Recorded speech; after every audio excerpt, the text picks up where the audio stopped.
Salut tout le monde, je suis absolument ravie de vous retrouver dans cette nouvelle vidéo qui sera un point lecture. Et oui, après un petit moment d'absence, peut-être un petit book haul qu'il y a eu il n'y a pas longtemps, eh bien je suis trop contente de vous retrouver pour vous parler enfin des lectures parce que vous m'avez tout simplement manqué.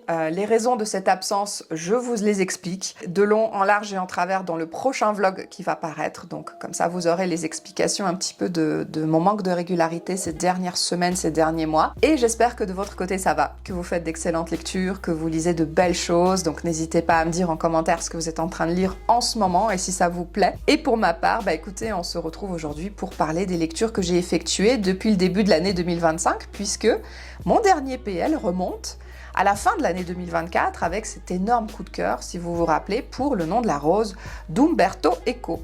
Et ce début d'année, il a été assez faible quand même en termes de lecture, mais il y a eu de très belles choses et il y a eu surtout des lectures en commun avec des gens que j'apprécie, que j'aime énormément et qui me permettent de rester un peu connectée aussi sur la blogosphère. En tout cas, on va parler dans ce point lecture de 4 livres, dont un ou deux qui clairement ont frôlé le coup de cœur. Et pour moi, ce sera l'occasion de vous parler de style totalement éclectique, puisqu'il y aura un livre contemporain, un livre de réalisme magique, un policier et un livre d'ailleurs, il est inclassable. Est-ce du fantastique ? Peut-être un petit peu. Non, il n'y a pas d'éléments fantastiques. Oh, c'est très intéressant. Qu'est-ce que j'ai lu là ? Allez, on va commencer par celui-ci. Alors, inclassable. Le Corpse Queen de Heather M. Herman. Un livre incroyable que j'ai lu en lecture commune avec Gwen de la chaîne Curieuse Bibliothèque. On s'est régalé dans ce livre, mais vraiment, je l'ai lu en tout début d'année. C'est du young adult et pourtant il n'y a aucun cliché de young adult dedans. J'ai adoré ce livre qui se passe à l'époque victorienne, dans un Londres assez noir, assez gothique, avec de jeunes protagonistes, puisqu'on est avec, comment s'appelle-t-elle cette petite ? Molly Green, qui sort d'un orphelinat dans lequel elle a vécu des moments très difficiles, notamment la perte de sa meilleure amie Kitty, et elle découvre qu'elle a une tante richissime qui vit dans un magnifique manoir à la sortie de la ville et pour laquelle elle va devoir travailler en glanant des cadavres et en lui apportant pour qu'elle puisse les revendre à des étudiants en médecine et à des professeurs. Donc Molly se voit en fait accomplir une tâche professionnelle, la première de sa vie, dans laquelle elle va devoir renouer d'ingéniosité pour sa tante, sa richissime tante, qui impose comme seule condition du fait de vivre dans ce beau manoir, et bien de travailler pour elle. Un personnage très intéressant, cette petite Molly, un personnage très très fort, qui profite de cette opportunité absolument inouïe pour enquêter sur la mort de sa meilleure amie, Kitty, donc disparue, comme je vous le disais. Elle a été retrouvée noyée, mais il n'y a pas que ça. Il y a une particularité physique qu'elle avait et qui manque. La petite Molly, eh bien, elle soupçonne un des étudiants en médecine, auquel elle sera donc confrontée à travers son nouveau travail. Donc elle va rechercher cet étudiant en médecine et en même temps découvrir le monde incroyable et très dangereux d'un Londres victorien et le fait d'être une jeune femme qui travaille, on va dire à peu près seule et qui évolue dans ce milieu. Au-delà de ça, Heather M. Herman a réussi, à travers un style très simple, puisque ça reste du young adult, à créer un livre avec une ambiance très glauque, avec des personnages qui peuvent être méchants, qui peuvent être cruels. Il est question bien sûr d'organes aussi, donc on n'est pas dans quelque chose de cuicui les petits oiseaux, mais on est dans un roman avec une très belle atmosphère, avec une très belle ambiance, très intelligent et qui parle aussi beaucoup de la condition des femmes dans une époque victorienne où elles ne peuvent avoir accès réellement aux études, une vie professionnelle, et c'est là que le personnage d'Ava fait vraiment exception parce qu'elle a bâti sa fortune sur ce commerce de cadavres et aussi à travers des questionnements sur la société en fait londonienne de cette époque que Heather M. Herman fait extrêmement bien ici. Donc moi j'ai adoré ce récit, je me suis pas ennuyée un seul instant, ça a été une lecture à la fois doudou, dans le style gothique qu'on aime bien de temps en temps, dans ces moments-là où il fait gris dehors, et on a envie de lire quelque chose d'un petit peu plus sombre. J'ai retrouvé cette belle ambiance, j'ai retrouvé une très jolie plume d'une jeune autrice qui aujourd'hui est comparée à la fille inexistante de Edgar Allan Poe. Donc nous on a vraiment adoré avec Gwen cette petite lecture et moi je vous la conseille énormément si vous voulez passer un excellent moment de lecture. Une autre lecture commune très intéressante que j'ai effectuée en ce début d'année, il s'agit d'un Olivier Norek et il s'agit du très ancien Code 93, un livre qui démarre une trilogie, la trilogie des banlieues d'Olivier Norek. Et c'est une lecture que j'ai effectuée avec Gilles, Étienne et Endeline qui a aujourd'hui arrêté sa chaîne malheureusement. On a clairement passé des moments de dingue dans cette lecture parce que ça a soulevé des débats absolument passionnants et ça, seul Olivier Norek sait le faire si bien, je trouve, dans le policier, dans le thriller français. Donc on est avec un enquêteur, Victor Coste, qui à la fois a une double enquête. Donc d'une part un homme retrouvé sur une table d'autopsie qui se réveille. Malheureusement, il n'a plus ses organes génitaux. D'autre part, un toxicomane dont le corps est intégralement brûlé et dont le portable est retrouvé quelque part ailleurs, si ma mémoire est bonne. Bref, une double enquête sur des meurtres assez théâtraux qui pourraient nous rapprocher des séries américaines les plus farfelues. Et en même temps, un rappel à la réalité, puisqu'on est dans le 93. On est avec des policiers qui sont surblasés, qui ont un quotidien extrêmement pénible, difficile, non seulement avec les habitants qui souvent leur font la misère, mais aussi avec leurs collègues de travail ou les collègues, en tout cas du personnel judiciaire aussi, puisque dans les tribunaux, un tel, il ne peut pas blairer celui-là, dans la police, un tel, il ne peut pas blairer celui-là ou celle-là. Donc ça se passe très mal et souvent les rapports sont extrêmement tendus entre le personnel exécutif et le personnel judiciaire ou même intra-service. Et en même temps, on a des intérêts personnels parfois qui priment malheureusement sur l'intérêt des victimes, notamment avec Victor Coste qui sera trempé, entre guillemets, dans un dossier, le dossier Code 93. Donc je vais absolument pas vous dire de quoi il s'agit, je vais vous laisser découvrir parce que le livre est quand même assez court. Donc dans cette enquête, on est avec cette enquête qui patauge, clairement ces rapports de police qui sont extrêmement compliqués, tout autant que le contexte social, puisqu'il est question de ça dans les livres de Olivier Norek.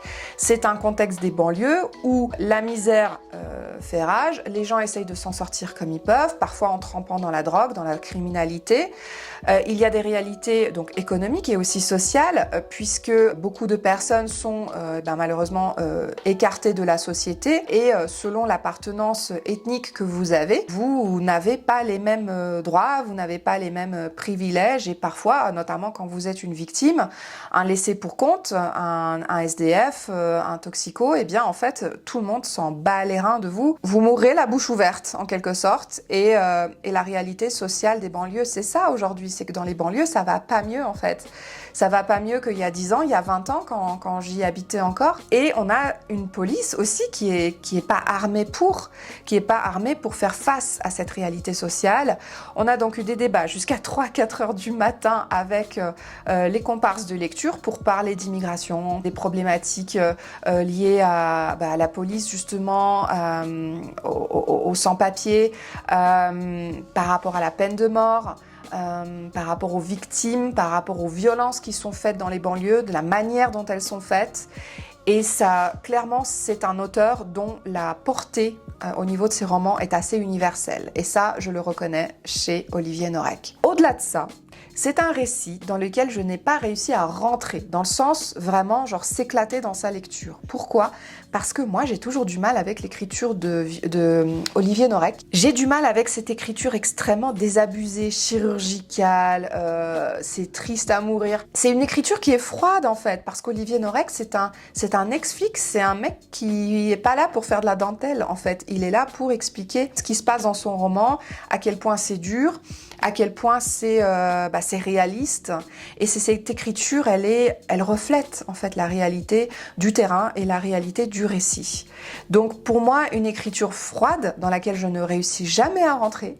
En revanche, dès livre avec des thématiques universelles et super importantes dans la société dans laquelle on vit aujourd'hui, où les gens se radicalisent, virent complètement de bord dans leurs opinions, notamment politiques, ou vis-à-vis de l'autre, en fait, de la personne qui est en face, juste parce que la réalité, elle est tellement dure et que les prix ont tellement augmenté qu'on est à l'aune d'une guerre mondiale, peut-être, et que les gens qui vivent déjà dans cette misère au quotidien, ils se disent, mais qu'est-ce qu'on va devenir en fait? Qu'est-ce qu'on va devenir? Il y a personne pour nous sauver, il y a personne pour...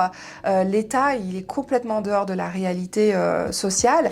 Et la police, que fait-elle en fait? Donc, on est dans cette ambiance d'insécurité, on est dans ce roman extrêmement cru, mais qui reflète juste à la perfection ce qui se passe dans les banlieues, dans lesquelles j'ai aussi grandi, où j'ai connu des moments difficiles et c'est super bien retranscrit en fait. C'est un livre clairement à découvrir si vous aimez vous poser des questions en fait. Quand vous lisez un livre, un thriller, là on est au-delà du thriller, on est dans un roman assez social quoi. Et c'est ça que j'aime chez Olivier Norek, même si j'aime pas sa plume, c'est ça que j'aime chez lui et j'ai adoré faire cette lecture commune. Donc je vous conseille, si vous êtes amateur de thriller, de commencer par Code 93, c'était vraiment excellent. Allez, on va passer à du réalisme magique avec un Q84 d'Haruki Murakami. Mais mon Dieu, ce pavé, comme il me faisait peur, déjà que c'est une trilogie, chaque tome fait à peu près 1000 pages, j'ai dit mais mon Dieu, ça me fait trop peur. Et quand j'ai vu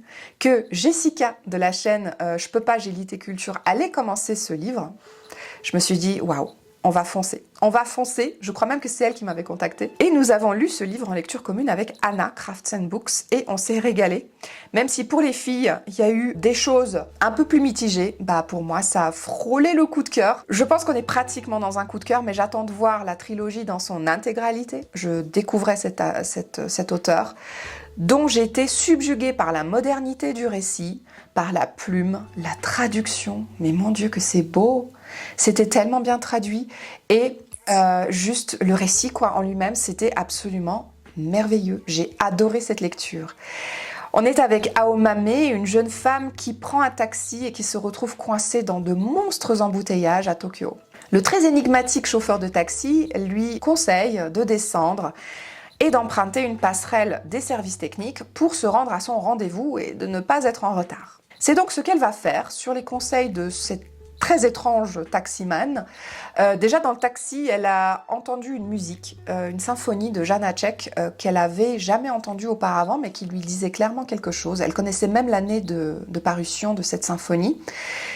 Et des événements, une suite d'événements étranges vont survenir dans sa vie à partir du moment où elle va traverser cette passerelle.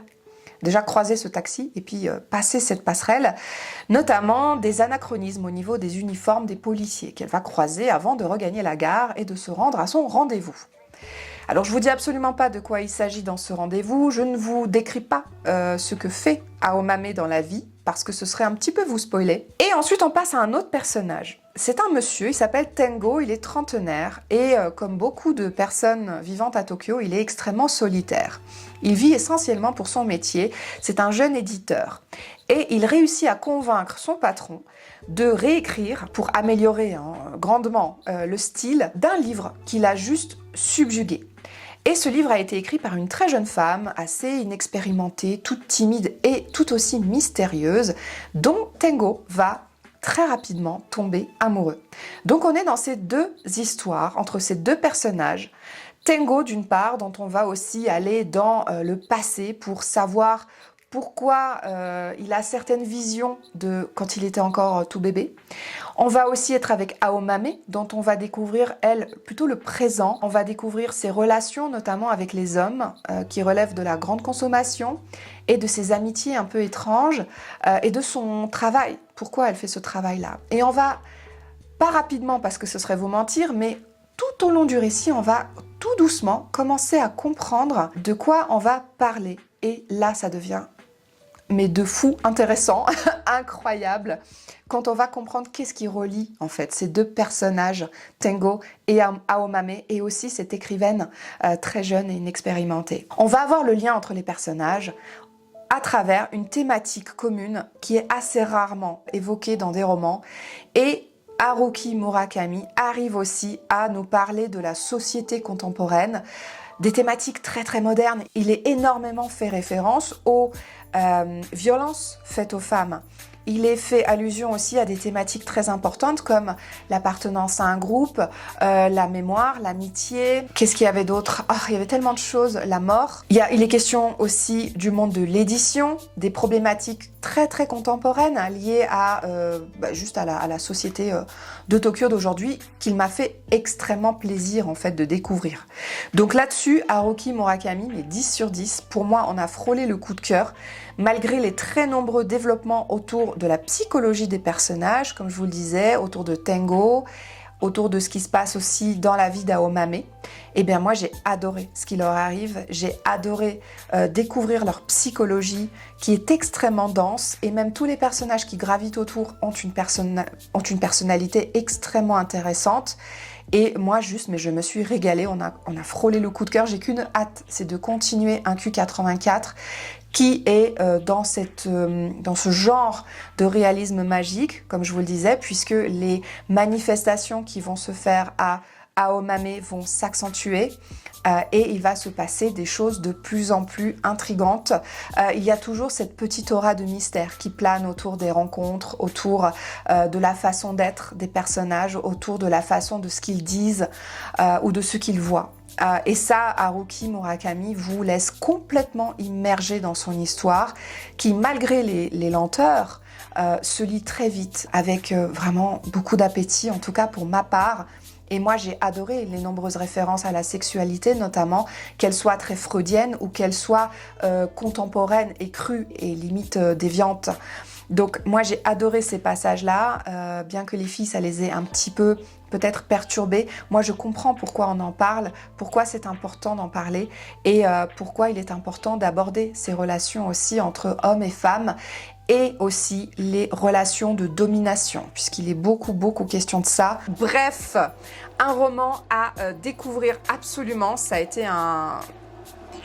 J'aurais envie de dire coup de cœur, mais j'attends de lire la trilogie en entier pour vous en parler, pour vous donner mon avis final.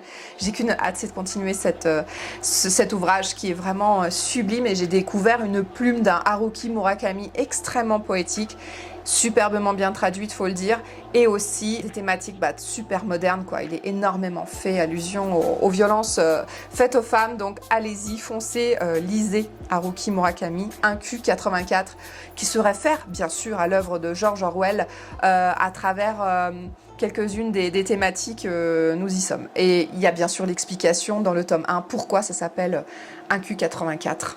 Donc voilà, mais pour ça, il faut le lire.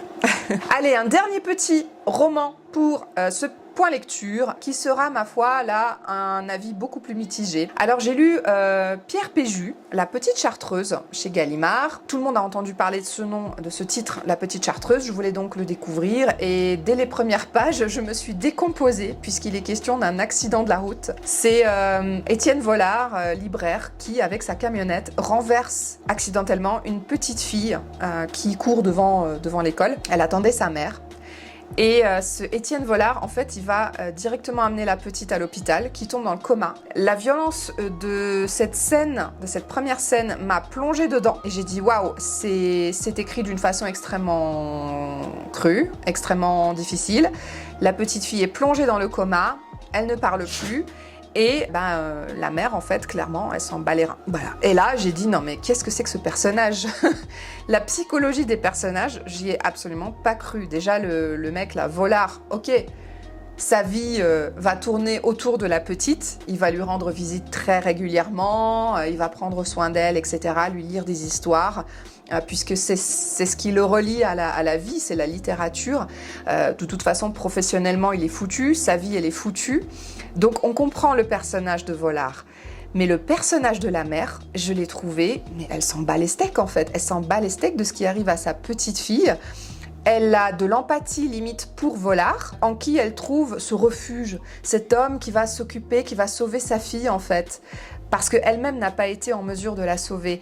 Et cette cruauté du récit et cette limite, presque cette absurdité dans les rapports entre la mère de la victime et le bourreau, j'ai trouvé ça quand même un peu complexe. Alors, Tout le récit est dans une ambiance assez désabusée puisque tout est noir, tout est triste. Et j'ai trouvé ça, ma foi, très bien écrit. C'est très poétique, mais par contre, la psychologie des personnages, là, pour le coup, j'y ai pas cru du tout. Dans 1Q84, on est avec des personnages dont la psychologie est longuement développée, très très longuement développée.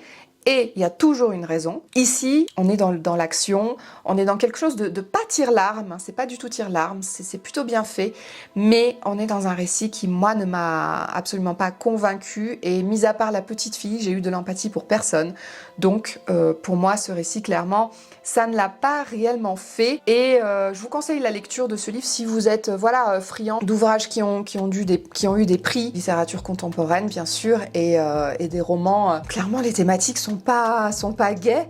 Autrement, passez votre chemin. Moi, Pierre Péju, là, ça l'a pas fait avec cet ouvrage-là. Et bon, si je tombe un jour sur un autre de ces ouvrages, je le lirai volontiers. Mais pour le moment, celui-là m'a laissé un petit peu pantois. Donc clairement, dans ce point lecture, pour ma part, en tout cas, je retiens surtout 1Q84. Corpse Queen aussi, une excellente lecture, délicieuse et ah là là, ça se lit tellement bien, c'était vraiment un super moment de lecture. Et Olivier Norek aussi, bien sûr, qui convainc son lectorat toujours à chaque nouvelle parution. D'ailleurs, son tout dernier livre me tente tellement. J'ai très envie d'attendre la sortie en poche pour le lire. Voilà, je vous mettrai la pochette ici. Ça me tente énormément et c'est un très bon auteur. Et voilà, même si j'ai du mal avec la plume, je vous conseille quand même ces livres si vous êtes amateur de bons livres policiers français, bien de chez nous, avec des thématiques très importantes à soulever. Voilà, c'en est tout pour ce point lecture. Je vais m'arrêter là et je vais vous retrouver assez prochainement dans un nouveau point lecture parce que j'ai encore fait de très jolies découvertes. N'oubliez pas aussi que mon petit challenge Astro Challenge continue. D'ici là, portez-vous bien. N'hésitez pas à me dire en commentaire ce que vous êtes en train de lire en ce moment et si vous avez déjà lu certains de ces livres et si vous avez eu le même ressenti ou si en tout cas ils vous tentent. Donc je vous dis à tout bientôt